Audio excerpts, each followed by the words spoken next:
Hello students, hope you all are doing well. Previously તમારો first સેમેસ્ટરનો જે કંઈ પણ માઇક્રો ઇકોનોમિક સબ્જેક્ટ છે બરાબર, એની અંદર આપણે યુનિટ 1 એનું ચેપ્ટર 1 બરાબર એક જ ચેપ્ટર તમને આપેલું છે આખા યુનિટ માટે, જેનું નામ છે ડેફિનેશન્સ ઓફ ઇકોનોમિક્સ.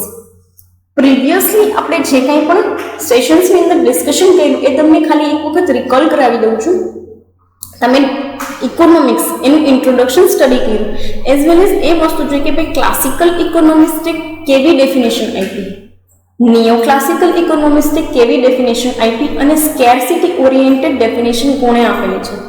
ફાઇન, એમાંથી બી આપણે ડિસ્કસ કર્યું કે ભાઈ ક્લાસિકલ ઇકોનોમિસ્ટે કઈ વસ્તુ ઉપર ભાર મૂક્યો હતો અથવા તો કઈ વસ્તુને સેન્ટ્રલાઇઝડ કરી છે, સેન્ટરમાં રાખી અને ઇકોનોમીને જોઈ છે. Then comes to neo classical કે એ પર્સને જે છે એ કઈ વસ્તુને સેન્ટરમાં રાખીને જોયું છે. તો એન્ડ લાસ્ટ સ્કેર્સિટી બરાબર. હવે સી ક્લાસિકલ વાળાએ કઈ વસ્તુને જોઈ હતી તો કે ભાઈ wealth, earning wealth is the only study અથવા તો એને વેલ્થ જે છે એનું સ્ટડી જે છે it is the only economics બરાબર. પછી ભાઈ આવ્યા નિયો ક્લાસિકલ વાળા, કયા તો કે પ્રોફેસર આલ્ફ્રેડ માર્શલ બરાબર. એમણે શું કીધું તો એમણે એમ કીધું કે ભાઈ આપણે ખાલી વેલ્થ અર્ન કરવી અથવા તો પૈસા કમાવા અને પૈસા સ્પેન્ડ કરવા, this is not only economics બરાબર.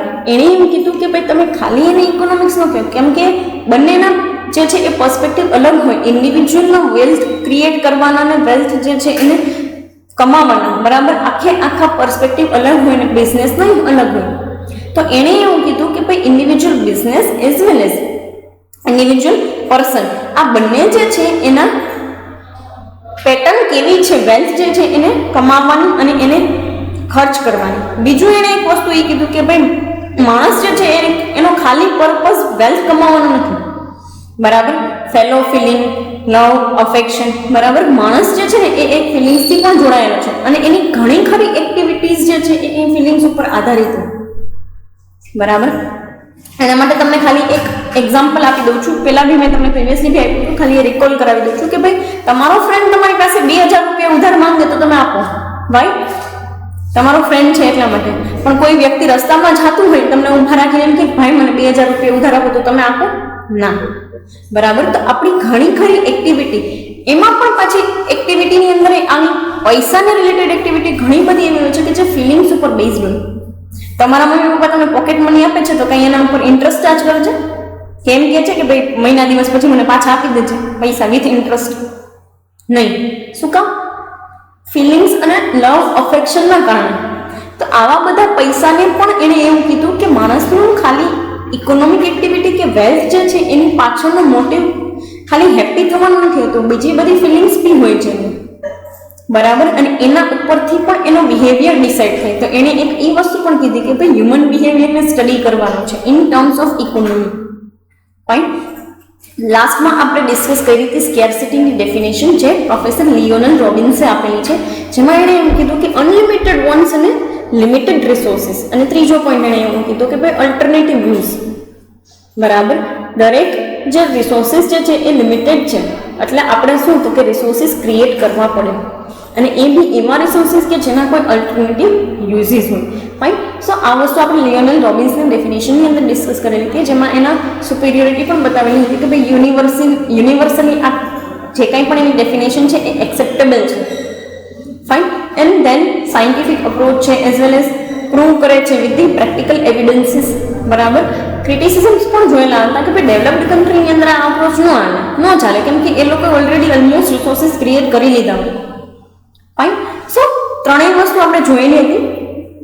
નેક્સ્ટ પાર્ટ તમારે ડિસ્કસ કરવાનો છે નેચર ઓફ ઇકોનોમિક્સ બરાબર. Lettuce discuss. એમાં બી તમને એક વસ્તુ કહું છું કે કોઈ પણ વસ્તુનું નેચર કઈ વસ્તુના બેસિસ ઉપર ડિસાઇડ થતો હોય તો કે સિમ્પલી એ કેવું કેરી કરે છે ને, કેવું કેરેક્ટરિસ્ટિક કેરી કરે છે ને એના ઉપરથી એનો નેચર ડિસાઇડ થાય. જેમ કે માણસનો સ્વભાવ હોય બરાબર. આપણે એમ કહીએ કે આ વ્યક્તિ જે છે ને એની અંદર આવા લક્ષણો છે એટલે એનો સ્વભાવ સારો, તો એ કેવા કેરેક્ટરિસ્ટિક્સ પોઝેસ કરે છે ને એટલે કે કેવા લક્ષણો ધરાવે છે ને એના ઉપરથી એનો સ્વભાવ જે છે એ ડિસાઇડ થાય. તો આપણે જેમ માણસનો સ્વભાવ સમજતા એમ ઇકોનોમિક્સનો નેચર સમજવાનો છે, જેમાં ફર્સ્ટ પોઈન્ટ તમને આપેલો છે કે ઇકોનોમિક્સ એઝ અ સાયન્સ બરાબર. પ્રીવિયસલી આપણે થોડીક વસ્તુ આની અંદર ડિસ્કસ કરેલી હતી. આઈ થિંક પહેલો પોઈન્ટ ડિસ્કસ બી કરેલો છે કે ભાઈ એક સિસ્ટમેટિક બોડી જે છે નોલેજ કે જેમાં એ લોકો કોઝ અને ઇફેક્ટ, બરાબર, એટલે કે કોઈ વસ્તુ બને છે અને એની પાછળ બનવાના કારણો, એ બંને વસ્તુને આપણે જોઈ હતી. એઝ વેલ એઝ મેં તમને આ વસ્તુ ઇનપુટ આઉટપુટના પોઈન્ટ ઓફ વ્યૂથી પણ સમજાવી હતી કે ભાઈ કોઈ પણ રો મટીરિયલનો ટુકડો કે કોઈ પણ લોખંડનો ટુકડો તમે મશીનની અંદર નાખો છો ને તમને તમારા હાથ ઉપર ફિનિશ્ડ પ્રોડક્ટ જે આવે છે, બરાબર, તો ઇનપુટ આઉટપુટ, બરાબર, એ વેથી પણ મેં તમને એક વસ્તુ સમજાવી હતી. અધર ધેન ધેટ એ બી મેં તમને કીધેલું કે ભાઈ હ્યુમન બિહેવિયરના બેઝિસ ઉપર ઘણી ખરી એક્ટિવિટીઝ થતી હોય છે, જેમ કે તમારી કોઈ વસ્તુ માટેની ડિમાન્ડ, બરાબર, એઝ વેલ એઝ કોઈ વસ્તુનો સપ્લાય માર્કેટની અંદર આવો, that is also totally depend upon the supplier. Fine. So એ વસ્તુ આપણે ઓલરેડી ડિસ્કસ કરેલી છે. સી નેક્સ્ટ પોઈન્ટ તમને કહે છે કે Robbins in his definition stated that economics is the study of human behaviour. Fine. Human બિહેવિયરની સ્ટડી જે છે એ ઇકોનોમિક્સ છે. તો વાત તો એની સાવ સાચી છે. અને આ વસ્તુ ખાલી રોબિન્સ જ નહીં, આ વસ્તુ માર્શલે પણ કીધેલી છે કે તમે હ્યુમન બિહેવિયરને સ્ટડી કરો, then you will get the idea. કારણ કે મેં તમને એક એક્ઝામ્પલ આપ્યું ને કે આપણે ઘણી ખરી એક્ટિવિટીઝ જે છે એ આપણા ફેલો ફિલિંગ ઓર ફિલિંગ્સ ઉપર બેઝડ હોય છે અને એના ઉપરથી બેઝડ એક્ટિવિટી આપણે કરીએ છીએ તો એ ડિસાઇડ કરે કે આપણી એક્ટિવિટી કેવી છે, જેનાથી ઇકોનોમીની અંદર આપણું કંઈ કન્ટ્રીબ્યુશન જાય છે કે નહીં. ફાઇન. સો એ બી એક વસ્તુ એણે કીધી છે, we studies the human behaviour and do experiment and then gives economic theories. બરાબર. સિમ્પલી શું કામ અને સાયન્સ કીધું છે તો કે ભાઈ આપણે છે ને એક્સપેરિમેન્ટ કરીએ છીએ, હ્યુમન બિહેવિયરને ટેસ્ટ કરવા માટે એક્સપેરિમેન્ટ કરીએ છીએ, પછી ઇકોનોમિક થિયરીઝ આપીએ છીએ. તો સી આગળ તમે જ્યારે બી કોઈ બી સ્ટડીઝ કરશો, બરાબર, થિયરી સ્ટડી કરશો તો એની અંદર તમારે કઈ વસ્તુ આવશે તો કે અમુક વસ્તુમાં ક્રિટિસિઝમ હોય ને એમાં એવું લખ્યું હોય કે નો ઇમ્પિરિકલ ગ્રાઉન્ડ ઓર નો ઇમ્પિરિકલ એવિડન્સ. એનો ખાલી એટલો જ મતલબ હોય છે કે એ લોકોએ જે છે એક થિયોરિટિકલ પર્સપેક્ટિવથી થિયરી બનાવી છે ને ક્યાંય પ્રેક્ટિકલ એક્સપેરિમેન્ટ નથી કર્યું, બરાબર. સો સાયન્સ એટલા માટે પણ કહેવામાં આવે છે કે ભાઈ આ વસ્તુ એક્સપેરિમેન્ટેડ છે અને હોય જ છે. તમે ડિમાન્ડ થિયરી ભણશો, સપ્લાય થિયરી ભણશો, જે તમારું સેકન્ડ યુનિટ છે, બરાબર, એ વસ્તુ તમે ભણશો ને ત્યારે તમને આઈડિયા આવશે કે ભાઈ ના આ સાચે વસ્તુ છે અને આ વસ્તુ તમે તમારી ઉપર એક્સપેરિમેન્ટ પણ કરી શકશો, બરાબર. જ્યારે બી માર્કેટની અંદર તમે કોઈ વસ્તુ લેવા જાઓ અને પછી થોડાક દિવસ પછી એ વસ્તુની પ્રાઇસ વધી જાય તો તમારો શું બિહેવિયર, બરાબર, એ જ વસ્તુ તમને અહીંયા પ્રૂવ પણ કરી બતાવશે. હવે એ શું કહેવા માંગે છે, in this context economics is science as V use scientific methods in research and investigations and present various conclusions and theories. બરાબર. જે કાંઈ પણ વસ્તુ છે એના પર એ લોકો રિસર્ચ કરે, ઇન્વેસ્ટિગેશન કરે, એ બી જોવે કે ભાઈ પ્રીવિયસલી કોઈ આવી થિયરી આપી છે. અધર ધેન ધેટ જો પ્રીવિયસલી કોઈ થિયરી નથી આપી તો નવી વસ્તુ, પ્રીવિયસલી કોઈ થિયરી આપી છે તો એના કરતાં શું અલગ વસ્તુ આની અંદર થઈ શકે. આ તમામ પ્રકારના રિસર્ચ અને ઇન્વેસ્ટિગેશન પછી કોઈ પણ ઇકોનોમિક્સ જે છે એ તમને શું તો કે સિમ્પલી થિયરીઝ આપે છે, જેમાં તમને કીધું છે કે such as law of demand, utility theory, બરાબર, જેને તમે તુષ્ટિગુણ કહો છો, law of supply distribution theory, બરાબર, વહેંચણી માટેની પણ થિયરી તમે આઈ થિંક ભણી ગયેલા હશો 12th સ્ટાન્ડર્ડની અંદર. Theories of employment and interest, બરાબર, રોજગારીને લઈને જે કાંઈ પણ એ લોકોએ થિયરીઝ આપેલી છે. એન્ડ ઇન્ટરેસ્ટ, જે કોઈ પણ વસ્તુમાં તમે પૈસા નાખ્યા હોય ને એના પર તમને રિટર્ન મળે અને એ કેવી રીતે મળે. કોઈ બિઝનેસની અંદર તમે કેપિટલ તરીકે પૈસા નાખો છો તો બિઝનેસ કેટલા ટાઈમ પીરિયડ પછી તમને એનું રિટર્ન આપવાનું સ્ટાર્ટ કરશે, બરાબર. આવી તમામ ઇકોનોમિક થિયરીઝ જે છે એ અમુક એક્સપેરિમેન્ટ કર્યા પછી આપેલી છે. That's why it is called as science. હવે એમાં તમને બે અપ્રોચ આપ્યા છે, પોઝિટિવ સાયન્સ એન્ડ નોર્મેટિવ સાયન્સ. ત્યાં બી તમને એક ક્વેશ્ચન આવશે કે ભાઈ પોઝિટિવ સાયન્સનું શું ઇમ્પોર્ટન્સ અને નોર્મેટિવનું શું importance. So let us discuss શું કહેવા માંગે છે. C economics can be understood as positive science because it answers the question what it is about any economic aspect. બરાબર. બે વસ્તુ આપેલી છે. ફર્સ્ટ પોઈન્ટની અંદર તમને પોઝિટિવ આપેલું છે, સેકન્ડ પોઈન્ટમાં નોર્મેટિવ આપેલું છે. પોઝિટિવ સાયન્સ અને શું કામ કહેવામાં આવે છે તો કે ભાઈ એ વસ્તુ કોઈ પણ વસ્તુને ડિફાઇન કરે છે કે વોટ ઇટ ઇઝ, કે આ શું છે, બરાબર, અને ઇકોનોમીમાં આનો શું રોલ છે. આ વસ્તુ જે ડિફાઇન કરે that is known as the positive science. અથવા તો પોઝિટિવ ઇકોનોમિક સાયન્સ એને કહી શકાય. હવે તમે આ વસ્તુ પહેલી વખત ભણો છો તો તમને માઇન્ડમાં એવું ક્વેશ્ચન થાય કે મેડમ અમને કેમ ખબર પડે કે ઇકોનોમીની અંદર કોને પોઝિટિવ સાયન્સ કેવું કે કોને પોઝિટિવ ઇકોનોમિક સાયન્સ કેવું? તો સી માર્કેટની અંદર તમે ઈ લેવલ અત્યારે તો નહીં જઈ શકો કારણ કે અત્યારે તમે માઇક્રો ઇકોનોમિક્સ ભણો છો, પણ જ્યારે બી તમે મેક્રો ઇકોનોમિક્સ સ્ટડી કરશો તો તમને બહુ એક નોર્મલ ફિનોમિના કહું. તમે ઘણી બધી વસ્તુ સાંભળી હશે કે ભાઈ અત્યારે ઇકોનોમીની અંદર આવું ચાલે છે, બજેટમાં તો આવું કીધું હતું, આમાં આવું ચાલે છે. બે વસ્તુ વચ્ચેનો તમને એક ડિફરન્સ સમજો. બજેટ વિશે તો તમે બધા જાણતા હશો, બરાબર? આ તો કઈ નવી વસ્તુ છે નહીં. આપણી કન્ટ્રીનું બજેટ હોય એના વિશે તમે જાણો છો. હવે તમે છે ને at the end of the year અથવા તો નવું બજેટ જ્યારે આવે ને ત્યારે માર્કેટમાં લોકો એવી ચર્ચા કરતા, તમે તમારા મમ્મી પપ્પાની ચર્ચા કરતા સાંભળાશે કે પહેલાં તો આવું કીધું હતું બજેટમાં પણ કાંઈ થયું નહીં ગયા વર્ષે. બજેટની અંદર જે કહેવામાં આવે છે ને એ વસ્તુ સ્પેસિફાય કરે છે વોટ ઇટ ઇઝ, કે આ આમ છે, આ આમ છે, આ વસ્તુ આવી રીતે છે, આ વસ્તુ આવી રીતે છે ને આવી રીતે કરશું. તો પોઝિટિવ સાયન્સ એ જ વસ્તુ તમને કહે છે કે ભાઈ માર્કેટની અંદર કોઈ પણ વસ્તુનો ભાવ વધે ને એટલે એની ડિમાન્ડ ઓછી થાય, એની માંગ ઓછી થાય.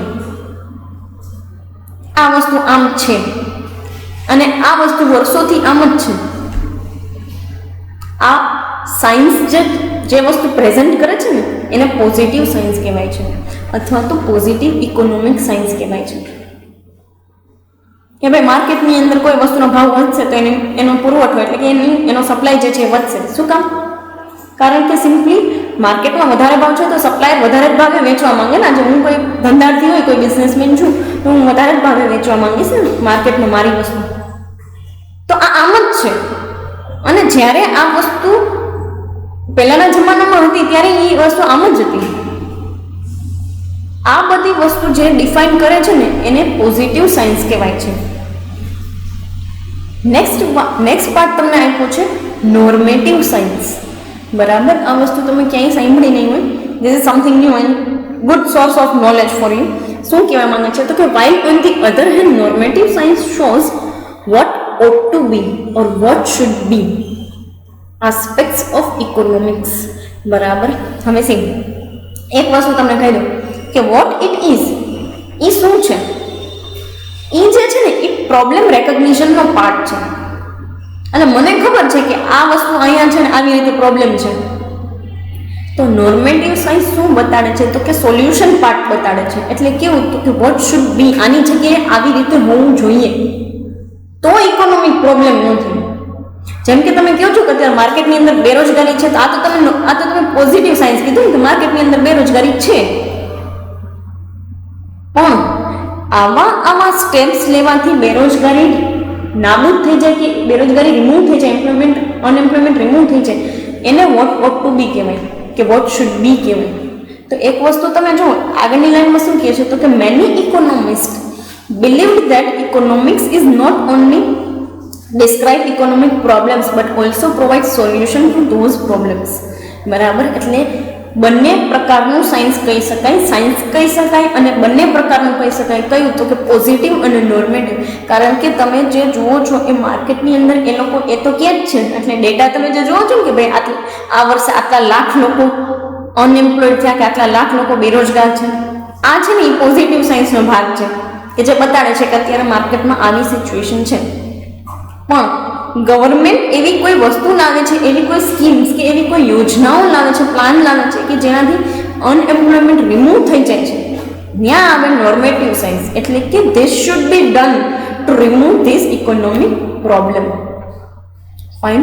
હવે બંને વસ્તુ તમને સમજાઈ ગઈ હશે ઓલમોસ્ટ, જે છે એ અન્ડરસ્ટેન્ડિંગના પર્સપેક્ટિવથી. ફાઇન. સો એક પાર્ટ જે છે એ પ્રોબ્લેમ રેકગ્નાઇઝ કરીને આપે છે, બીજો પાર્ટ જે છે એ પ્રોબ્લેમનું સોલ્યુશન આપે છે. ફાઇન. સો બંને રીતે તમે જોવા જાઓ તો બંને કહી શકાય કે ભાઈ ઇકોનોમિક્સ જે છે એક પહેલાં તો સાયન્સ પણ કહી શકાય અને બીજી વસ્તુ કે પોઝિટિવ અને નોર્મેટિવ બંને સાયન્સ જે છે એનો રોલ ઇકોનોમિક્સની અંદર આવે છે. ફાઇન. સો તમને અત્યારે આઈડિયા નહીં આવે, but વેનેવર you will study macro economics and after applying the micro economics theories, ત્યારે તમને આઈડિયા આવી જશે કે ના, આ જે કાંઈ પણ વસ્તુ છે એ અત્યારે રિયલ મેનરની અંદર રિયલ ઇકોનોમીમાં પણ થાય છે. Fine. So that is the thing. C next part તમારો છે ઇકોનોમિક્સ એઝ એન આર્ટ. બરાબર, આ વસ્તુ તમને આઈ થિંક 12th સ્ટાન્ડર્ડની અંદર બી તમને આવો ક્વેશ્ચન આવતો જ કે ઇકોનોમિક્સને આપણે કલા કેવી કહીએ, વિજ્ઞાન. બરાબર. So economics can be considered as science as well as an art. શું કામ આર્ટ પણ કહી શકાય? તો સી કેવા શું માંગે છે તો કે economics as a science represents the theories and principles and concepts, but how to put those theories and principles into practice and make them work out is an art. બરાબર, સીધી વસ્તુ છે. તમને એક સીધું સાદું એક એક્ઝામ્પલ આપું. આજે જે માની લો કે હું સંગીત શીખું છું કે ડાન્સ શીખું છું, ભરતનાટ્યમ શીખું છું. શીખી તો લીધું, શીખવાડવાળા મને કીધું કે ભાઈ આમાં મૂવમેન્ટ કરો એટલે તમારો ભરતનાટ્યમનો ડાન્સ થાય. બરાબર, આ શું છે તો કે સાયન્સ. એણે મને જે શીખવાડ્યું સાયન્સ હતું, ભરતનાટ્યમનું સાયન્સ. પણ જ્યારે હું એ મૂવમેન્ટ કરી અને કોઈ એક સારો એવો ડાન્સ રિપ્રેઝન્ટ કરું છું, that is known as my art. તો કહી શકાય કે હું ભરતનાટ્યમ ડાન્સર છું. બાકી તો કહી શકાય કે હા મને ભરતનાટ્યમનું સાયન્સ ખબર છે કે આવી રીતે મૂવમેન્ટ કરવાથી, આવી રીતે નમસ્કાર કરવાથી ડાન્સ થાય. તો એ શું હતું તો કે મેથડ. હવે આ શું કહે છે તો કે આર્ટ કોને કહેવાય તો કે તમે જ્યારે એ મેથડને પ્રેક્ટિકલ બિઝનેસની અંદર કે કોઈ એક અર્થતંત્રની અંદર, ઇકોનોમીની અંદર અપ્લાય કરો છો અને એ વસ્તુને તમે ફ્રૂટફુલ બનાવો છો, ત્યારે એને તમે શું કહી શકો તો કે economics can be considered as an art.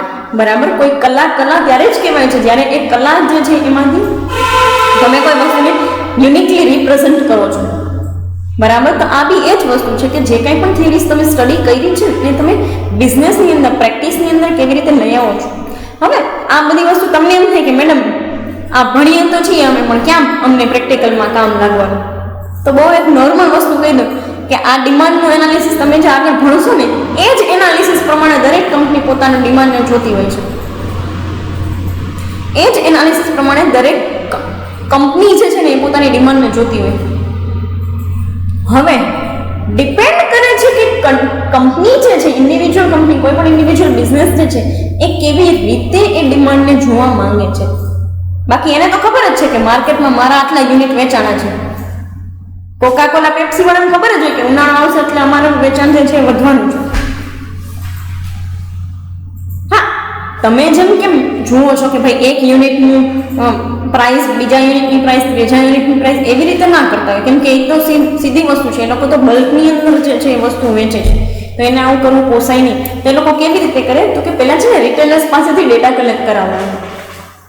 તમે પહેલાં જોયા હશે, દરેક પેલી ગ્રોસરી શોપ હોય ને એની પાછળ એક રિક્ષાવાળા ભાઈ હોય, રિક્ષાની અંદર દરેક પ્રકારની ગ્રોસરી ભરી હોય અંદર, અને packets, food packets, ready to કુકના ફૂડ પેકેટ્સ, એ તમામ વસ્તુ હોય, જેમાંથી એ ભાઈ લિસ્ટ આઉટ કરતો હોય કે આ વખતે તમારે કેટલા પેકેટ જોઈએ છે. તો શું કરે તો કે બિઝનેસીસ લોકો પહેલાં રિટેલર્સ પાસેથી ડેટા મંગાવે, દેન હોલસેલર્સ પાસેથી મંગાવે, and then they will get idea કે ભાઈ ના આટલી ડિમાન્ડ છે માર્કેટની અંદર. બરાબર, તો શું થઈ ગયું તો કે તમે જે થિયરી ભણો છો ને એનું પ્રેક્ટિકલ યુટિલાઇઝેશન છે. હા, એ કંપની ઉપર ડિપેન્ડ કરે છે કે એ લોકો કેવી રીતે યુટિલાઇઝ કરે છે કન્સેપ્ટને. Fine. So that is known as the art. See, next શું કહે છે કે whatever the facts economics represent as science is knowledge, but art is the application of those facts. મને ખબર છે કે ડિમાન્ડને આવી રીતે જે છે એ સ્ટડી કરાય, પણ જ્યારે હું જઈશ એકચ્યુઅલમાં સ્ટડી કરવા તો કાંઈ એક લોકોને પૂછવાનું છે. એ મારી આર્ટ છે કે હું જે કાંઈ પણ રિટેલર્સ છે એની પાસેથી કલેક્ટ કરીશ ડેટા, ધેન હોલસેલર પાસેથી, એન્ડ ધેન મારા જે કોઈ પણ એનાલિસ્ટ હોય એને આપીશ ડેટા. એ મારી આર્ટ છે એઝ અ બિઝનેસમેન. કેમ કે એ એક વસ્તુ છે ને, જ્યારે તમે એક જણાને પૂછો તો એ તો બેવકૂફી કહેવાય એઝ અ બિઝનેસમેન. તો ત્યાં તમારી આર્ટ વર્ક કરતી હોય નહીં. પણ આવી રીતે જ્યારે હું ડેટા કલેક્ટ કરાવું છું, so that is known as my art. Fine. Next part તમારો છે સ્કોપ ઓફ ધી બિઝનેસ. બરાબર, that we will discuss in to the coming sessions. Fine. અત્યારે અહીંયા સુધી રાખીએ. Thank you so much.